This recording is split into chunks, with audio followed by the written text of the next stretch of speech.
Of all the great figures in psychology, perhaps Sigmund Freud is the most important. We all speak Freud.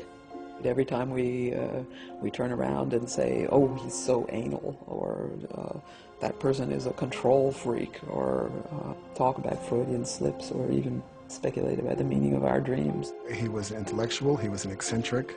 At times he was an abuser of substances. I think history has been complex in its relation to Sigmund Freud. He's both valued and devalued. He's idealized and he's denigrated.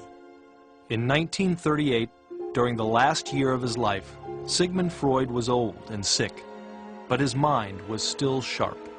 I discovered some important new facts about the unconscious. Out of these findings grew a new science, psychoanalysis. And with psychoanalysis, Sigmund Freud opened the doors to the unconscious, forever changing the way we view the human mind.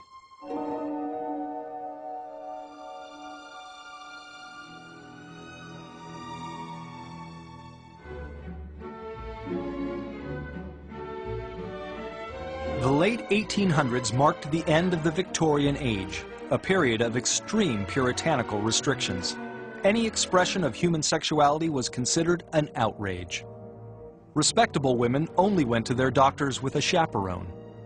Personal matters were never discussed in polite society. Professional therapists didn't exist, and people with psychological problems had nowhere to go. Mental patients were treated like outcasts. They were put in asylums and received antiquated, and in some cases, even barbaric care. Treatments included alternating hot and cold baths, lengthy periods of drug-induced sleep, and in some cases, brain surgery that resulted in death. It was in the midst of this, in 1886, Dr. Sigmund Freud began treating patients with a simple but radical approach. He listened.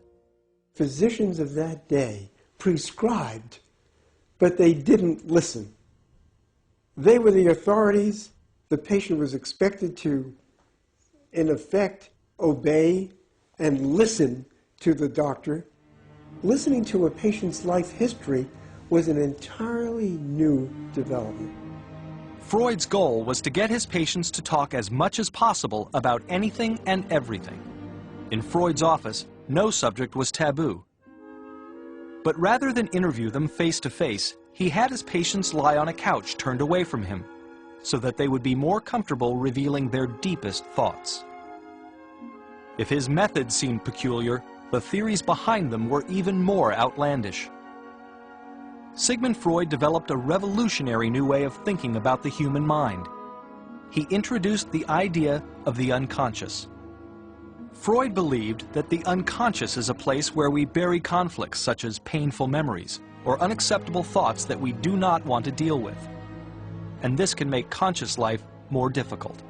He said the unconscious is the real us, buried down like the bottom of an iceberg. All we see is the tip of the iceberg above the surface of the ocean. That's the present day us. But what really makes us is the downstairs, the subconscious. We are driven by sexual desires, for example, that lay dormant but are trying to somehow affect our behavior. Freud was convinced that if his patients could bring their repressed thoughts to the surface through conversation, they would have to confront them. This alone could diminish their anxieties and eventually relieve them of their symptoms. This central Freudian notion of the unconscious mind is the one that everyone has to deal with, whether they accept it or reject it. They cannot ignore it. There aren't that many ideas within the history of ideas that have that kind of galvanizing power. At first, the mainstream medical community met Freud with scorn and derision. They labeled him a radical and revolutionary, a description that suited him even as a child.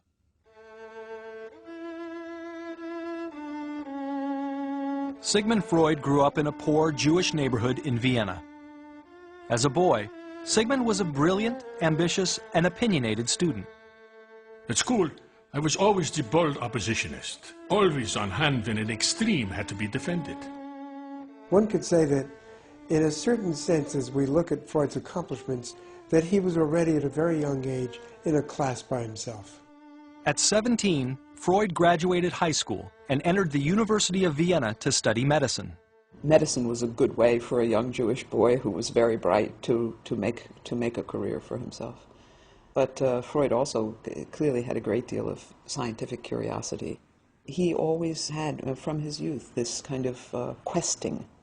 He would put himself a problem and then just go after it until he solved it.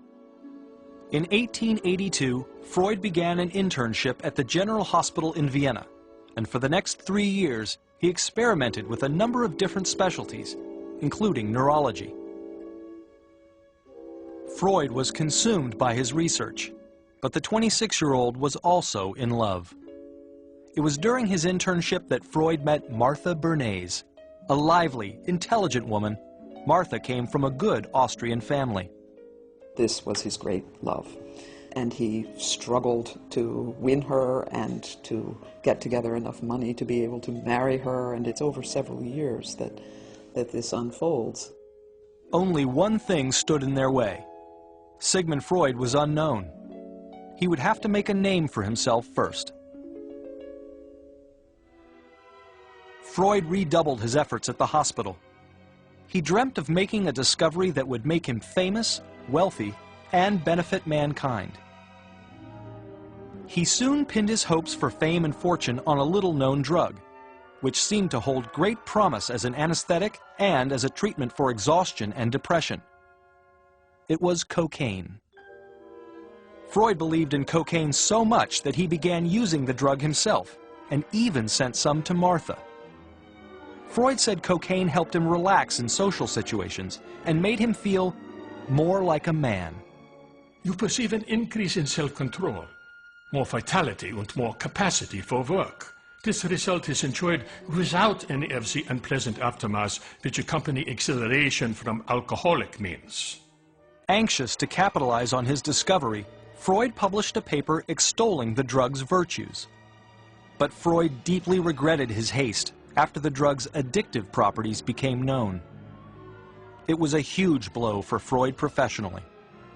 It was a source of great disappointment for Freud because he had hoped to be the discoverer of local anesthesia, cocaine being first used effectively as a local anesthetic. It's possible that Freud even thought it had certain aphrodisiac qualities.